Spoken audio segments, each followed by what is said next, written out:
Yeah, Anna, there was a question that sort of suggested President Trump may have white supremacist leanings, or rather asking why President Trump hasn't come out and condemned white supremacy further, and if he would. Mulvaney sort of laughed off the question, seeming to be annoyed at yet again being asked about the president's feelings about race and Islamophobia, a question that has frequently come up during his administration, a question that has been asked about Donald Trump long before he came to the White House, before he proposed the a Muslim ban during the 2016 campaign, before he alleged that some Mexicans were thieves and rapists. It's something that he has faced for a long time during his public life. Here's Mick Mulvaney's answer. The president is not a white supremacist. I'm not sure how many times we have to say that. Yeah, so most recently, the criticism toward President Trump has been about his response to the attack in New Zealand. The president not really naming Islamophobia or condemning it explicitly, also saying that he doesn't believe that white supremacy is a growing problem, even though there is evidence to the contrary. Critics are essentially saying that they would like to see President Trump use as much energy as he does in attacking SNL or all of those things you just mentioned, in attacking white supremacists. There's no indication the president or the White House plans to do that anytime soon, Anna. And he's been attacking Senator John McCain, as we mentioned. How is John McCain's family reacting? That's right, Anna. Meghan McCain, John McCain's daughter, put out a scathing statement rebuking President Trump. In it, she writes that President Trump will never be loved the way that her father was. Look at this. She writes, "I wish I had been given more Saturdays with him. Maybe spend yours with your family instead of on Twitter obsessing over mine." President Trump still angry over John McCain's vote on a slim repeal of Obamacare some 2 years ago. The senator passed away some 7 months ago, but clearly that wound is still there for President Trump, Anna. All right, Boris Sanchez at the White House. Thank you. To the campaign trail now. Another Democrat officially jumping into the 2020 race this weekend.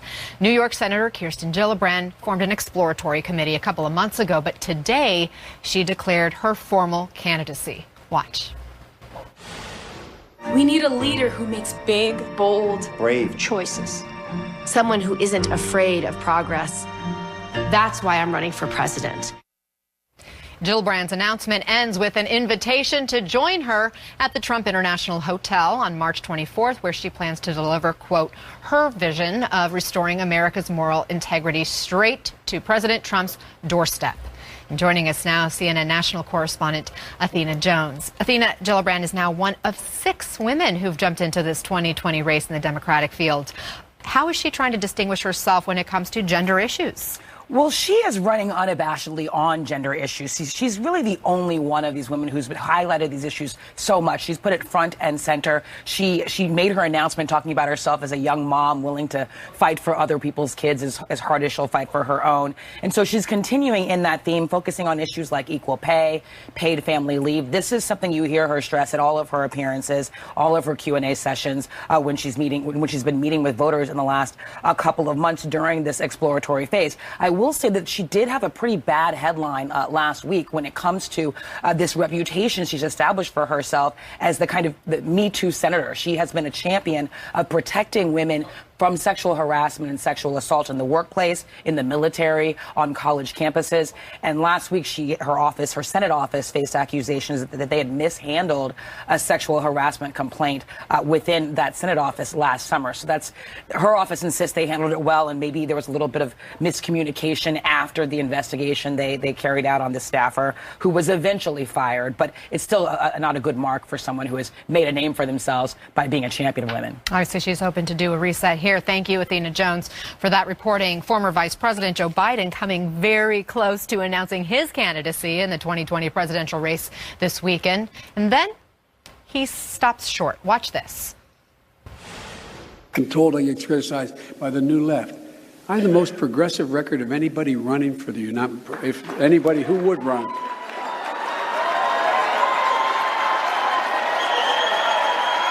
I didn't mean.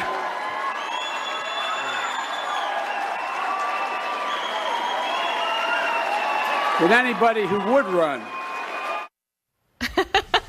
Just in case he didn't make that clear, Arlette Saenz has been following Joe Biden and all this sort of dancing with teasing a presidential race It sounds like he's going to run, Arlette. Right now, Anna, all the signs seem to be pointing towards him launching a presidential bid potentially in a few weeks. But he's been leaving these little clues and crumbs all along the way about what his current thinking is. Now, we're told by those close to him that we can expect some potential announcement coming as soon as April. And you saw him in front of that crowd in Delaware last night really road test and test drive a potential message for a campaign. He talked about the need to rise above the pettiness of the current state of politics and that America needs to choose unity over division. And I want you to take a listen to one way that he could frame his campaign against President Trump, one of the messages that he gave last night in that speech. We must be clear. Everybody knows who he is. They got to be clear of who we are. Who we are.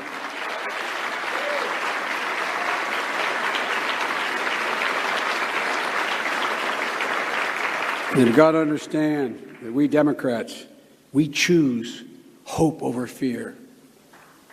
We choose unity over division. And we choose truth over lies.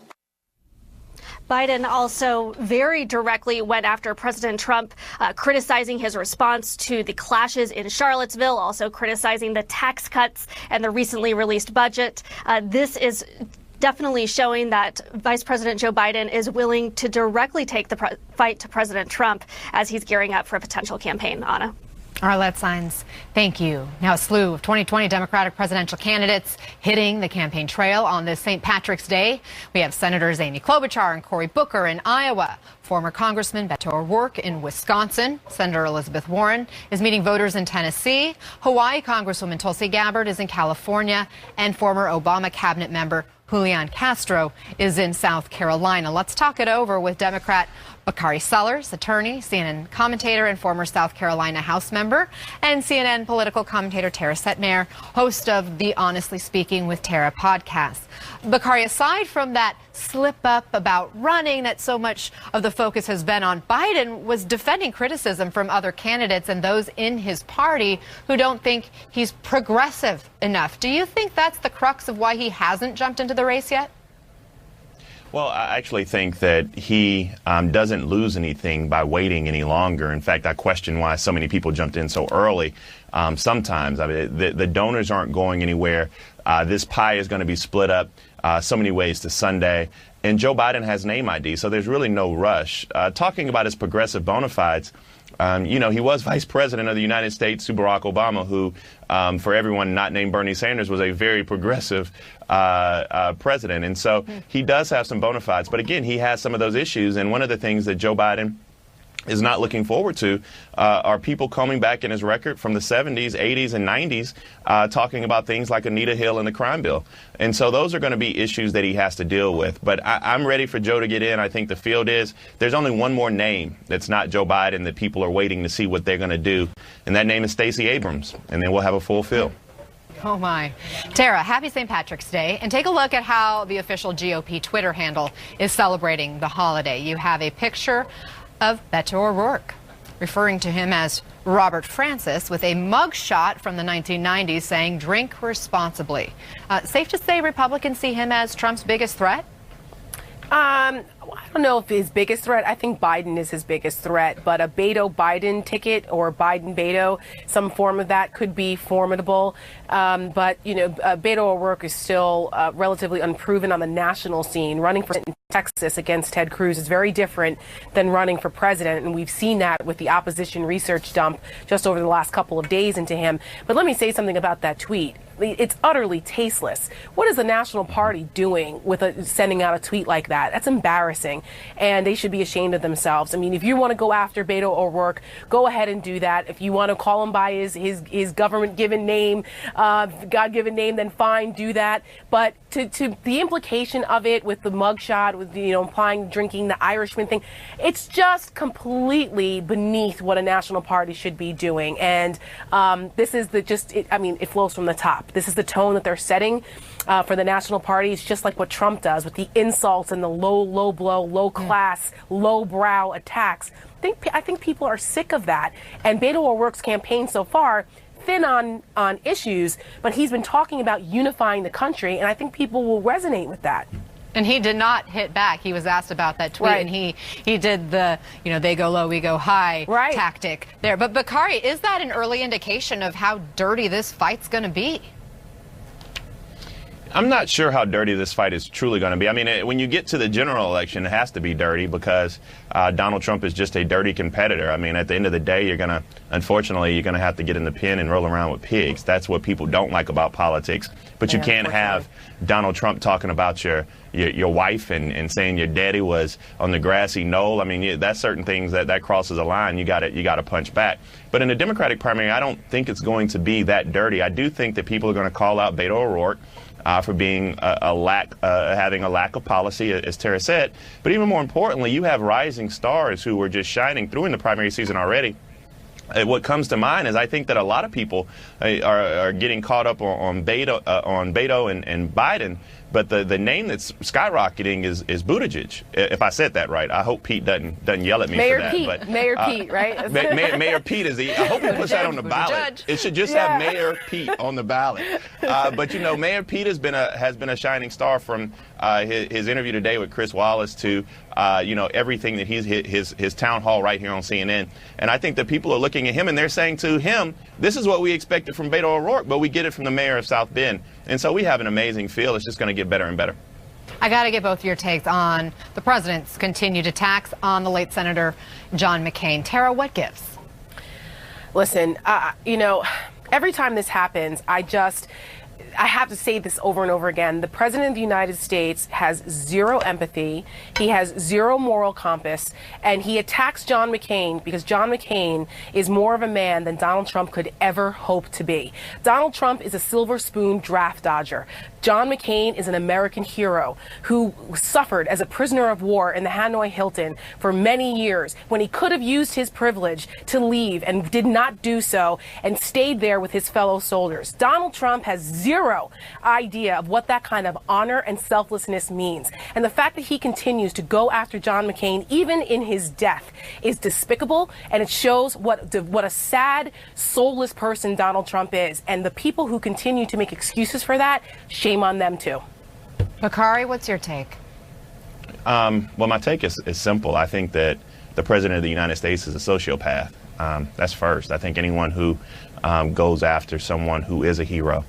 I can disagree with John McCain's political policies till the to the end of till the cows come home. I mean that is what we do. That's what democracy is. But that's also what he fought for.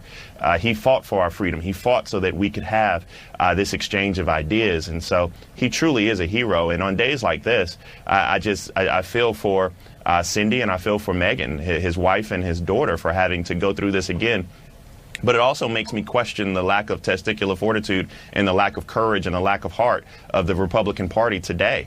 Yep. You have people like Ted Cruz. You have people like Marco Rubio. You have people like Lindsey Graham, who was John McCain's best friend, and the best he can do is come up with a threaded tweet, but he would not dare say anything to Donald Trump. And, I wish that we just got back to a politics of courage. And that is what Donald Trump has taken away from this discourse. We have men and women of the United States Congress. We have those we hold in high esteem, which simply do not have any courage of ideas, and courage to fight back when things are going wrong, and courage to stand up for what it means to be a true American, which John McCain was. That's right. They'd rather bow to the knee of a personal cult of they'd rather bow to the knee of a cult of personality than stand up for courage, decency, and what's right in the Oval Office. 100%, Bakari, you're right. Real quick, Bakari, because I know you're so connected. When you said you think Stacey Abrams is going to get in the race, I know she tweeted earlier this week, doors still open. She met with Kirsten Gillibrand, Joe Biden earlier also. But have you talked to her? Did she tell you she's going to run? Well, I think the door is open. I think people need to wait to see what Stacey Abrams is going to do. I think Stacey Abrams can do about 4 different things. She can either wait and run for governor again. She can run for United States Senate. But you don't have any inside knowledge is what I just wanted to double check. Oh, you're trying to get me to break news? You're trying to have a dun-dun-dun at the bottom of the screen? No, I don't have any breaking news. But I do know that Stacey Abrams would like me to tell the people just to wait. Okay. Bakari Sahlers, Tara Setmayer. We'll leave that cliffhanger for our viewers. Thank you. Thank you. All right, on a very serious note this weekend, we're still continuing to follow the terror attack on 2 mosques in New Zealand, sparking new discussions about the rise of far-right extremism and the internet's role in spreading hateful views. A former neo-Nazi is going to join us live next to discuss what can be done to stop the spread of far-right ideology. Live in the CNN Newsroom. Don't go anywhere. As New Zealand is still reeling from the terror attack that killed 50 people, cabinet ministers are already discussing new restrictions on firearms. Now, the country's prime minister said, quote, "Our gun laws will change immediately after the shootings." On the ground in Christchurch, officials are rushing to identify the victims so the families can bury them as soon as possible in accordance with Muslim tradition. Linda Armstrong was one of those killed in Friday's attack. Family members say she put others first, and she opened her home, her heart, and her kitchen to anyone who needed help. The attack is also sparking a renewed discussion about the rise of far-right extremist views around the world. And let's discuss with former CIA counterterrorism official Phil Mudd and former neo-Nazi Christian Picciolini, author of White American Youth, My Descent into America's Most Violent Hate Movement, and How I Got Out. Phil, when we know when it comes to international terrorists, ISIS, Al-Qaeda, Al-Shabaab, there's a lot of intel sharing between countries. What about for domestic terrorists? I think if you see a direct threat to a country, if the New Zealanders or the Australians, for example, had information that someone was going to attack in Washington or New York, they would pass that information along. I don't think that's the right question, Anna.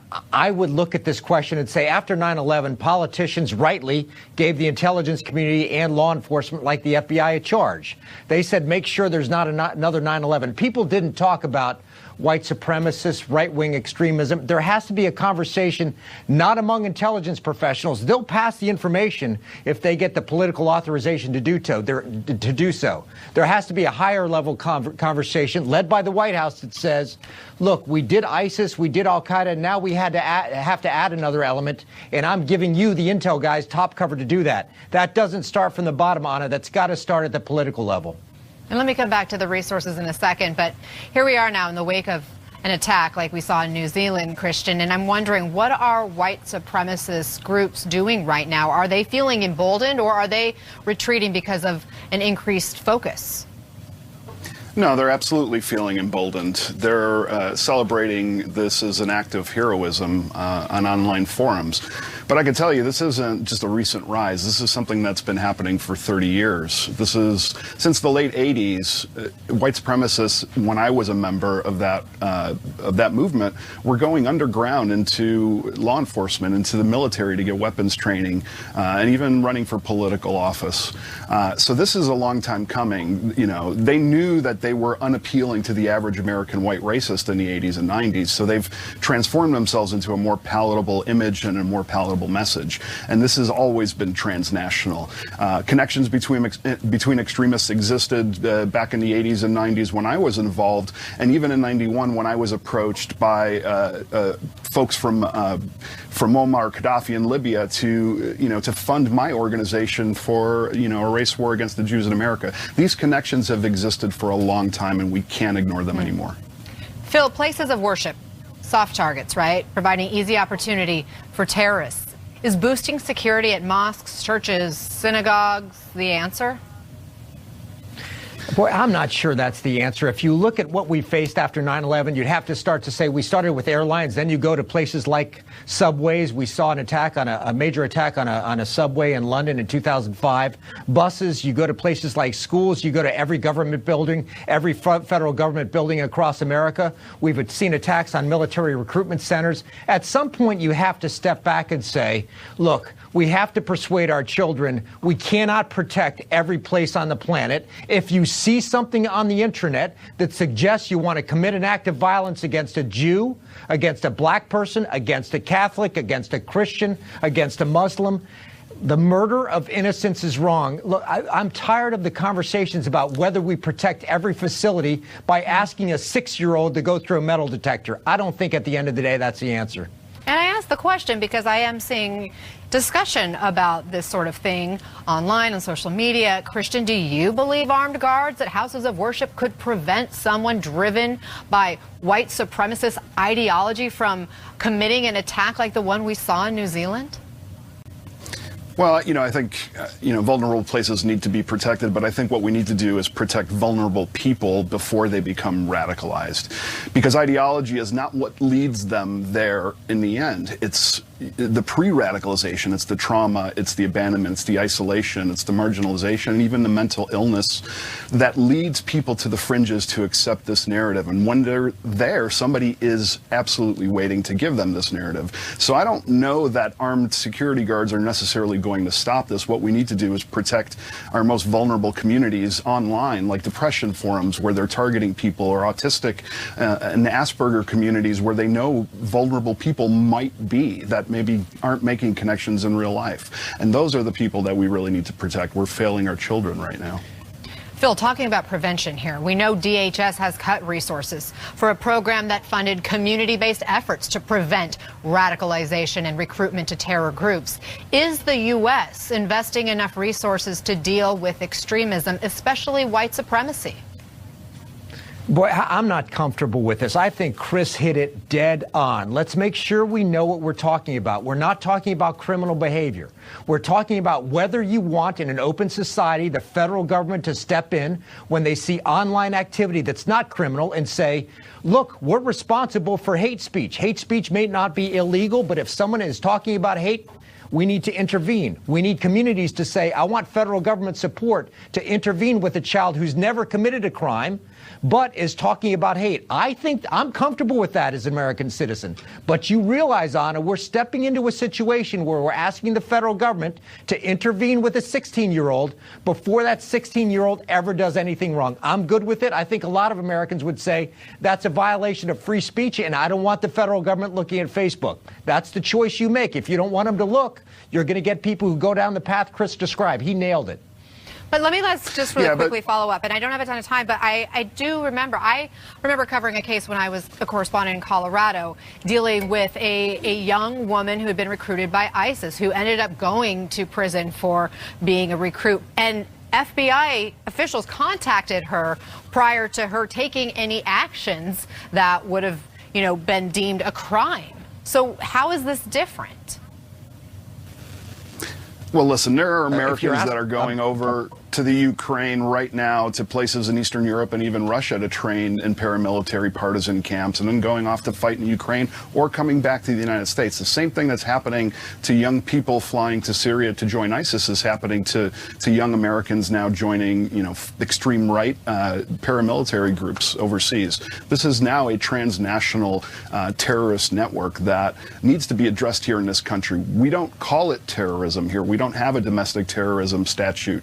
But now that the links are established overseas, I think we have every right to call this terrorism. But I agree with Phil. The government shouldn't be involved in helping de-radicalize, quote unquote, anybody. But they should be funding organizations that are doing that work, and they're currently not. All right, gentlemen, thank you so much for the conversation. I appreciate both of your insights. U.S. Border Patrol agents stretched to the limit in one border city. At times they are just overwhelmed. El Paso, Texas, a 500% increase in undocumented immigrants coming across the border since this time last year. Is it a national security crisis or a humanitarian emergency? Doors everywhere. Some immigration activists are calling El Paso, Texas, the new Ellis Island, the place where U.S. Border Patrol agents say they are overwhelmed by an enormous leap in the number of people crossing the border illegally. It's a flash flood of humanity that officials on the border were not prepared for. CNN's Nick Valencia is in El Paso. This is the new reality in El Paso. Every day, several times a day, migrants arrive by the dozens, sometimes by the hundreds. Here, U.S. Customs and Border Protection officials say is the new ground zero for illegal immigration. We're seeing an unprecedented influx of illegal entries here in El Paso sector. The days are long, there's a lot to do. Chief Patrol Agent for the El Paso sector, Aaron Hull, says his agents have seen a more than 550% increase in migrant apprehensions from this time last year. We have to balance our humanitarian challenges along with the need to secure the people of this country from the many threats that are still trying to get in. And they're exploiting these family units. Smugglers are very aware of the dynamic that is created when a large number of aliens comes in requiring special needs. They know that it ties up our resources. Because of that, Customs and Border Protection says the immigration system is at a breaking point. Chief Hull blames the pull factor and says it's not just family units from Central America. We've arrested aliens from 60 countries other than Mexico and the Northern Triangle countries of Guatemala, Honduras, and El Salvador. Just minutes later, agents spot 2 men from Brazil asking for asylum. So this is what their chief is talking about. It's not just Mexican nationals, Central Americans. It's also people from different countries like Brazil, Cuba, from everywhere. Standing along the site of the newest construction of the border wall in El Paso, we meet local activist Fernando Garcia. He says this is the new Ellis Island. What we're experiencing right now is a humanitarian crisis, yes, but we need more officers at the ports of entry. Building the wall is not going to stop the refugee crisis in this country. A crisis that Ruben Garcia says has left him feeling like he's living in a tornado. Are you more stretched thin than you've ever been? We are. We really are. Garcia runs the Annunciation House in El Paso. He, along with his team of volunteers, help migrants after they're processed out of ICE custody. They're averaging 3,000 migrants per week, which has put him at capacity. This Saturday, ICE released 600 people to us. We took in 600 people, and that maxed out our hospitality sites. Are you now having to turn people away? Some days we have had to turn some people away. So what do they do then? They go to the streets? They are in the streets. They're in the streets when we cannot take them in. Depending on who you talk to, what's happening along the southern border is either a humanitarian crisis or a threat to national security. What is clear is that everyone involved is desperately seeking for solutions as to how to best deal with their new reality. Nick Valencia, CNN, El Paso, Texas. In the days to come, the special counsel could finish the Russia investigation. But what are the chances the report is done and the public doesn't even know it? We're answering your burning questions in Cross-Exam next. You're live in the CNN Newsroom. Believe PM for a better AM. Less than an hour after a federal judge handed down an additional 43-month sentence, former Trump campaign chairman Paul Manafort was hit with new charges coming from the Manhattan District Attorney. And unlike the federal case, if convicted of these state crimes, the president would not be able to pardon Manafort. And that brings us to our weekly segment, Cross-Exam, with Elie Honig. Elie is a former federal and state prosecutor and CNN legal analyst, and he's answering your questions about the legal news. So a lot of questions again this week about Manafort, because he was back in the public eye, being sentenced again. Then we got these new charges. And so one of our viewers asks this question: can Manafort's sentence be challenged in court, and how long can he actually serve? Yeah, so a lot of viewer interest in sentencing this week. First of all, I believe that Paul Manafort's total sentence, now that all is almost said and done, is too low and is unjust. Now, which is about 7.5 years total. Yeah, and we're going to work out the exact day when he gets out. So, federal prosecutors can appeal a sentence if they believe it's too low, but it's extraordinarily rare. In my 8.5 years with DOJ, I was never once given permission to appeal a sentence that's too low. You have to go all the way up to the Solicitor General of the United States. I was rejected a couple times. I don't think Mueller will appeal this sentence. It's too low, but it's not that far below where I think an appeal would be appropriate. So how much time is Manafort actually going to serve? Now, in state criminal justice systems, there's parole, which a lot of times allows people to get out way earlier than the advertised sentence. You'll hear 10 years, but parole will actually get them out in 3 or 4. Manafort, of course, is in the federal system. There is no parole. There's a different calculation that you have to do. So first time here on Cross-Exam, we're going to do some math. All right? So if I can handle it, the viewers can handle it. So 47 months on his first sentence, 43 additional months last week, so 90 months. Now, in the federal system, you can get 15% off for good behavior in prison. Assume he'll get that. That's about 13.5 months off. He gets credit for the 9 months he's already been in, which puts him at 67.5 months, which is a little over 5.5 years, which means he should be getting out November of 2024. Wow. Okay. So mark that date on your calendar. Now, Manafort's lawyers spoke on the courthouse steps right after this latest sentence and repeated something that was not true, claiming the judge said there was no collusion. The judge said this case was not about collusion. So that's important to note. One viewer asked, could the lawyer face any punishment for lying about this? So the short answer is only from his bar association. It's not a crime to twist a judge's words beyond all recognition, as I think Manafort's lawyer did. But there are bar restrictions, the licensing agency for attorneys, that he could be fined or potentially disbarred. I don't think it quite went that far, and usually not on a first offense. But, you know, you're right. The judge went out of her way to say collusion was not resolved one way or another in this case, because Judge Jackson did not want her words to be twisted for political purposes the same way that Judge Ellis's words were twisted the prior week.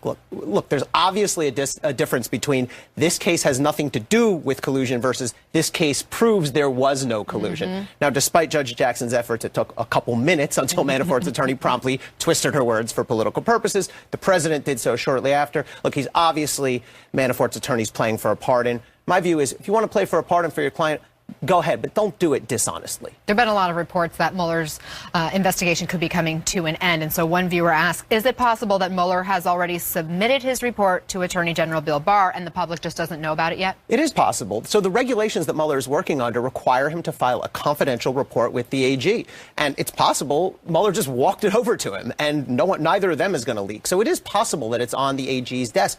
We wouldn't necessarily know.